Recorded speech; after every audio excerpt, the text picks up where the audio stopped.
नमस्कार, मैं हूं आपके साथ हेमंत कुमार और चलिए शुरू करते हैं। मुस्लिम पर्सनल लॉ बोर्ड ने तलाकशुदा महिलाओं को लेकर के मुस्लिम समाज की उन्हें लेकर के सुप्रीम कोर्ट के ताजा फैसले को अस्वीकार कर दिया है।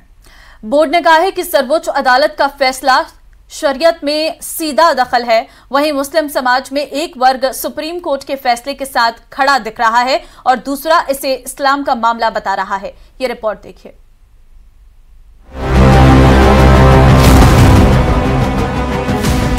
एक मुसलमान से आप ये तवक्को नहीं रख सकते कि वो शरीयत को छोड़ के किसी और कानून के तहत जिंदगी गुजारे।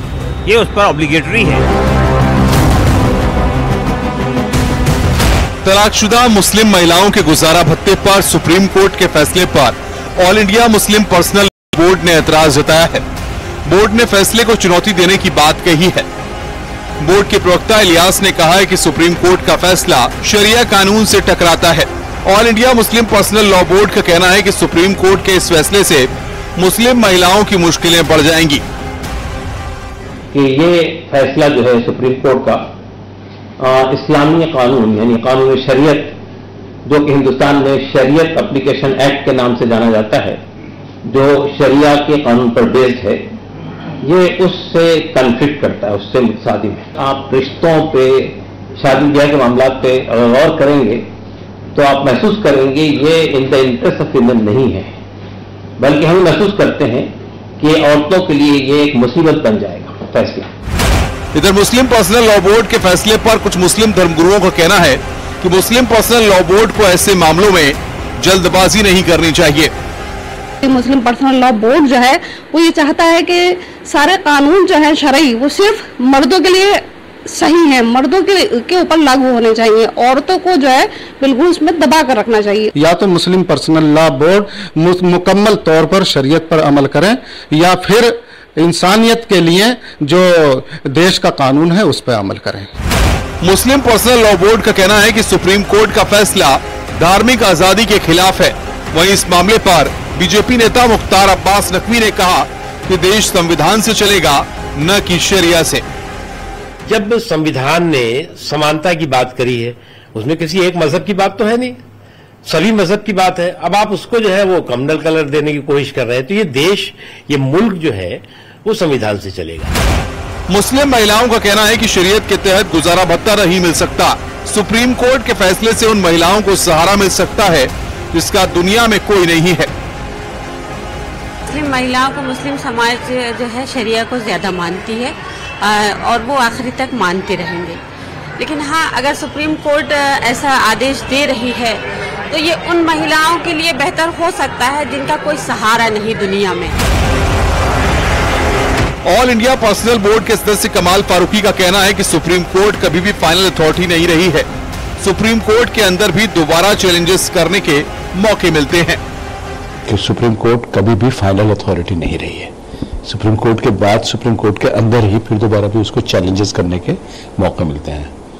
And an number of times we have seen it the supreme court को अपने ही ऑर्डर्स को बाद में निरस्त करना पड़ा है, उसको फिर दोबारा अमेंड करना पड़ा है, उसको करेक्शन करना पड़ा है। मुस्लिम सामाजिक कार्यकर्ता भी पर्सनल बोर्ड के फैसले के खिलाफ हैं। उनका मानना है कि मुस्लिम पर्सनल लॉ बोर्ड पहले खुद में रिफॉर्म लाए। मैं शुक्रगुजार हूँ सुप्रीम कोर्ट की कि इतना बड़ा फैसला दिया औरतों के हक में, लेकिन उसी के साथ साथ अफसोस होता है कि जो मुस्लिम पर्सनल लॉ बोर्ड है उसको खुद में रिफॉर्म करने की ज़रूरत है। अब वो पलटवाने की बात कह के तो पूरे समाज में मुस्लिम जो इस्लाम है उसको वो आप किसी न किसी तरह से नीचा दिखाने की कोशिश करें। तलाकशुदा मुस्लिम महिलाओं के गुजारा भत्ते को लेकर जब से सुप्रीम कोर्ट का फैसला आया है तब से मुस्लिम पर्सनल लॉ बोर्ड इसके खिलाफ है। अब इस पर सियासी घमासान भी शुरू हो गया है। देखना यह है कि सुप्रीम कोर्ट के फैसले के खिलाफ मुस्लिम पर्सनल लॉ बोर्ड कहां तक कानूनी लड़ाई लड़ता है। न्यूज़ 18 के लिए ब्यूरो रिपोर्ट।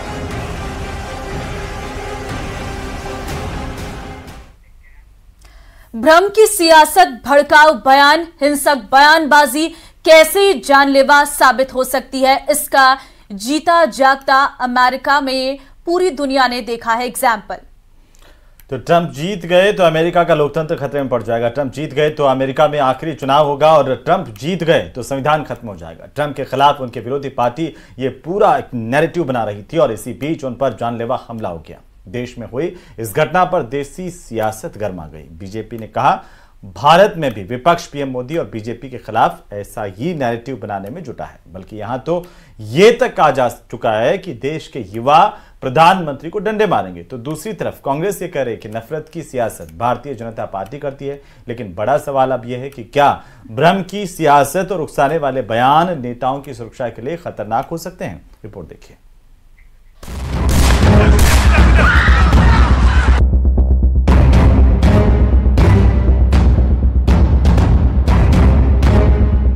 पूर्व अमेरिकी राष्ट्रपति डोनाल्ड ट्रंप पर गोली चली, उनकी जान बाल बाल बची, लेकिन इसके बाद देसी सियासत गर्मा गई। लोकसभा में नेता प्रतिपक्ष राहुल गांधी ने इसकी निंदा करते हुए ट्वीट किया,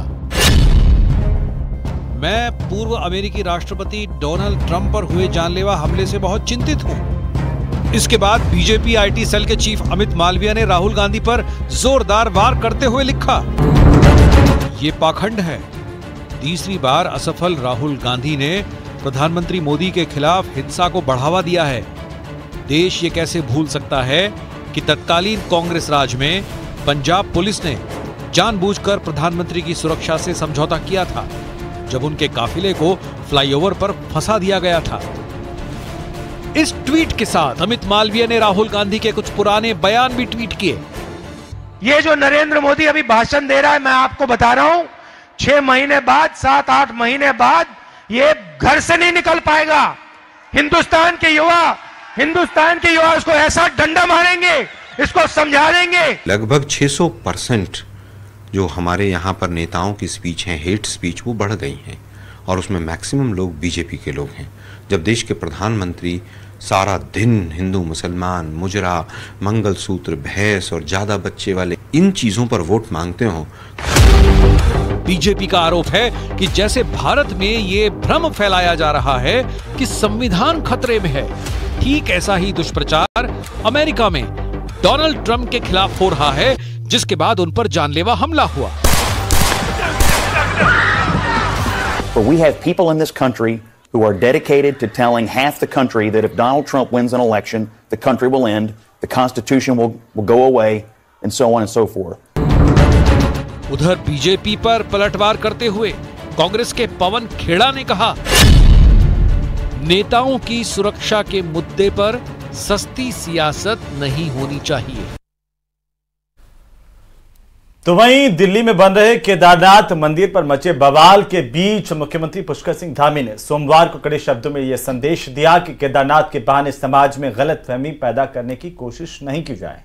वहीं दिल्ली में मंदिर बना रहे ट्रस्ट के काम, उसके नाम और धाम के नाम पर कमाई को लेकर अब कड़े एक्शन की बात हो रही है। ये रिपोर्ट देखिए।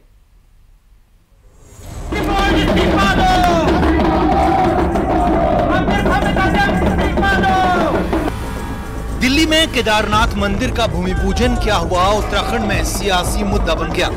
पुरोहितों और कांग्रेस के विरोध के बीच सोमवार को मुख्यमंत्री पुष्कर सिंह धामी ने साफ कर दिया कि केदारनाथ जैसा कोई दूसरा धाम हो नहीं सकता।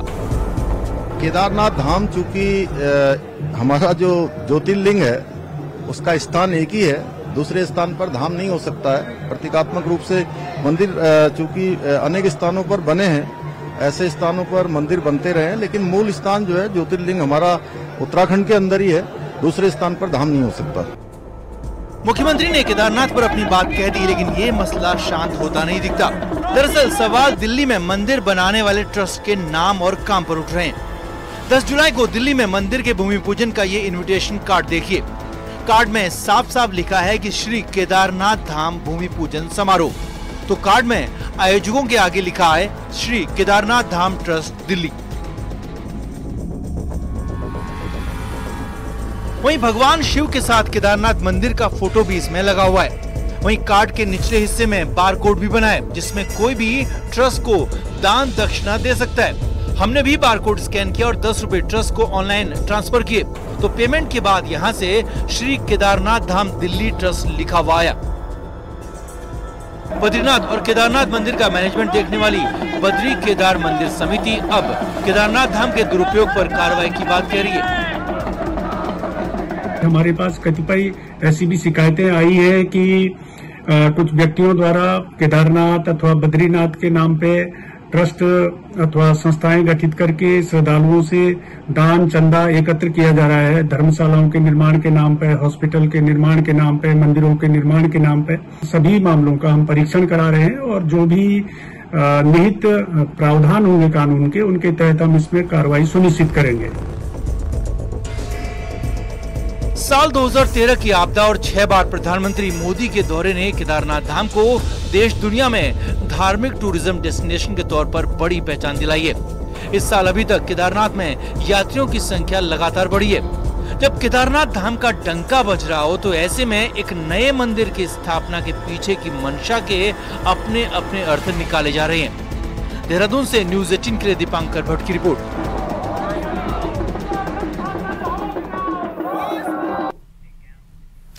मध्य प्रदेश के दार में भोजशाला कमाल मौला मस्जिद परिसर की एएसआई सर्वेक्षण रिपोर्ट सामने आ गई है। भारतीय पुरातत्व सर्वेक्षण विभाग यानी एएसआई ने मध्य प्रदेश हाईकोर्ट के इंदौर बेंच को 2000 पन्नों की रिपोर्ट सौंपी है। और ये रिपोर्ट ये साफ कहती है कि जिसे मुस्लिम पक्ष कमाल मौला मस्जिद कहता है वो असल में देवी सरस्वती का मंदिर है। इसकी नेम प्लेट चेंज करके कमाल मौला मस्जिद बना दिया गया। रिपोर्ट में पहली और बड़ी बात यह भी सामने आई कि मौजूदा जो इमारत है जिसे कमाल मौला मस्जिद कहा गया है उसे बेहद ही जल्दबाजी में बनाया गया है। ये रिपोर्ट देखिए।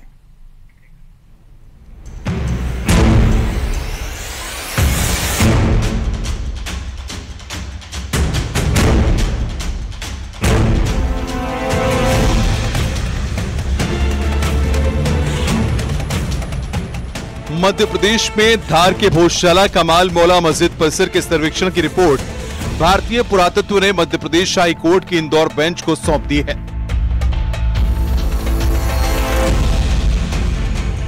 भोजशाला परिसर के 98 दिनों तक चली एएसआई के सर्वे की रिपोर्ट को इंदौर हाई कोर्ट में पेश किया गया।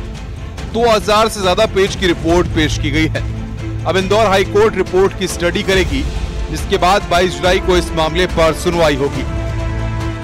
आर्कियोलॉजिकल सर्वे ने जो रिपोर्ट फाइल की, इससे हमारा केस और मजबूत होता है और मैं ऐसा मानता हूं कि जो 2003 में एएसआई ने गलत आदेश पारित किया था इसी जगह पे पूजा करने का और इसी जगह पे नमाज पढ़ने का मंगल को और फ्राइडे को, वो आदेश गलत है। इंदौर हाईकोर्ट के सामने हम इस मामले को लेके गए थे। ऑनरेबल इंदौर हाईकोर्ट ने एएसआई के सर्वे का निर्देश दिया था। 98 डेज का एएसआई का सर्वे हुआ है। एएसआई ने 2000 पन्ने की रिपोर्ट फाइल की है और जो हमारा केस है वो इस रिपोर्ट के बाद और स्ट्रांग होता है। भोजशाला में हिंदू मंदिर के प्रमाण मिले हैं।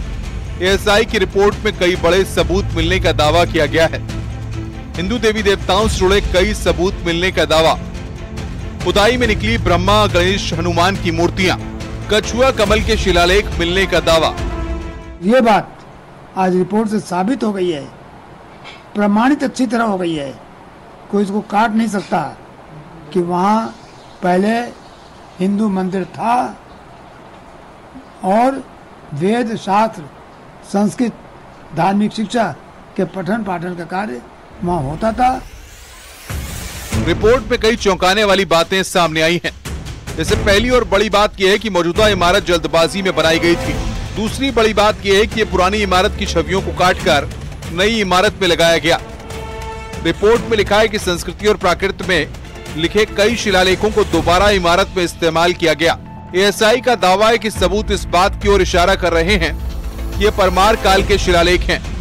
सर्वे करने वाली टीम का दावा संस्कृति और प्राकृत में लिखे शिलालेख अरबी और फारसी शिलालेखों से पुराने हैं। यानी संस्कृत और प्राकृत लिखने वालों का भोजशाला में पहले से वजूद था। मौजूदा इमारत की कला और वास्तुकला इस बात के संकेत देती है कि वहाँ पहले मंदिर मौजूद था। पहले की इमारत में लगे देवी देवताओं के चित्रों के साथ छेड़छाड़ की गई। न्यूज़ 18 के लिए ब्यूरो रिपोर्ट।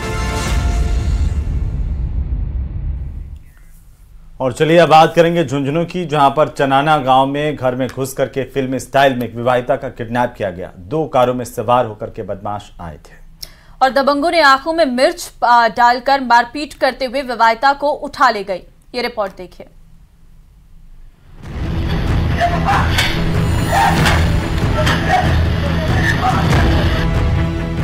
देर रात घर में घुसकर बहू का अपहरण।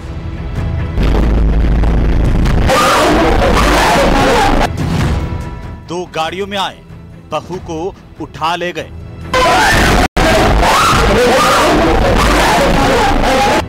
चाकू, लाठियों, हथियारों से सबको डराया। मची चीख पुकार, लेकिन कोई नहीं आया।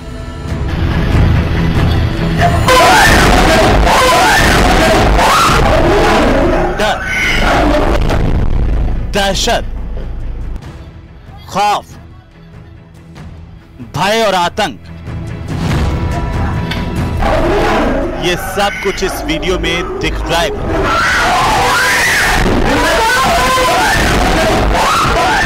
घर में मची चीख पुकार ही आपके रोंगटे खड़े कर देगी। दो गाड़ियों में भरकर आए दबंगों ने घर में घुसकर एक विवाहिता का किडनैप किया। दो लोगों ने हाथ पकड़े तो दो लोगों ने पैर पकड़कर घसीटते हुए घर से ले गए।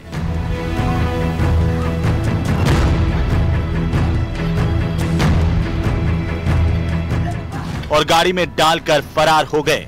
कुछ मिनटों में ही इतनी बड़ी वारदात को अंजाम दे दिया गया। इतने शातिर और खौफनाक तरीके से कि किसी आसपास वाले को भी पता नहीं चला, लेकिन चीख पुकार ने जरूर आपके अंदर भी दहशत फैला दी होगी।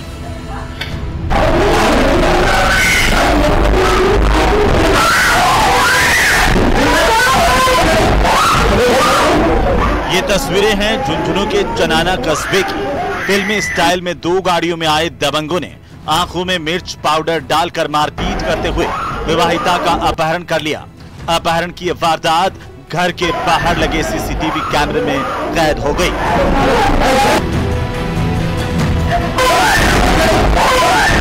नकाबपोश बदमाश लाठी चाकू लिए घर के अंदर घुसते हैं और फिर अंदर चीख पुकार मच जाती है।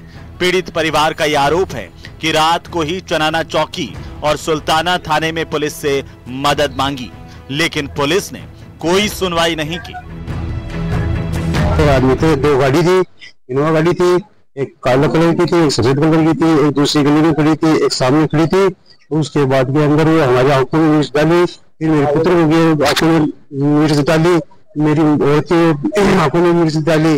वो हमारे साथ मार पीट किया और उसके पास चाकू भी थे, पिस्तौल भी थे।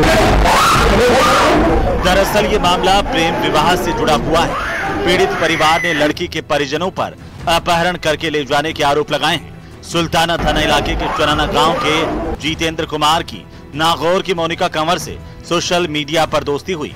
उसके बाद दोनों ने अप्रैल में हिसार में लव मैरिज कर ली और राजस्थान हाई कोर्ट से संरक्षण को लेकर याचिका दाखिल करते हुए संरक्षण प्राप्त का आदेश पारित करवाया, लेकिन उसके बाद भी दबंगों ने विवाहिता का अपहरण कर लिया। अचानक से लड़की के मामा है और उनके मामा के लड़के हैं और वो उसके पिता थे, ठीक है, वो चक्कू और बट वगैरह लेके अंदर घुसे एक साथ। फिर मम्मी के आंखों में मिर्ची डाली, मिर्ची डालने के बाद वो पापा को पकड़ा, पापा को पीटने लग गए।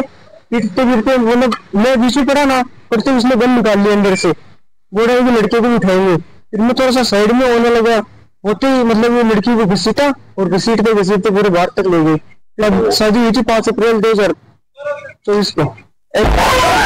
पीड़ित परिवार ने एसपी से मदद की गुहार लगाई और एसपी ने पुलिस टीम गठित करके जल्द कार्रवाई का भरोसा दिया है। फिलहाल आरोपी अभी भी फरार हैं।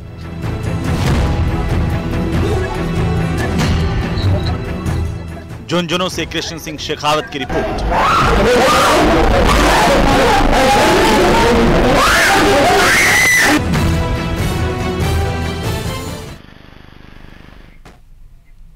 जगन्नाथपुरी के मंदिर के रत्न भंडार खोले जा चुके हैं और उनके अंदर रखा खजाना बाहर निकाला जा रहा है। और इसी खजाने और मंदिर के कमरों से जुड़े कई इस तरह के राज अब सामने आ रहे हैं जो सबको हैरान कर रहे हैं। ये खास रिपोर्ट देखिए।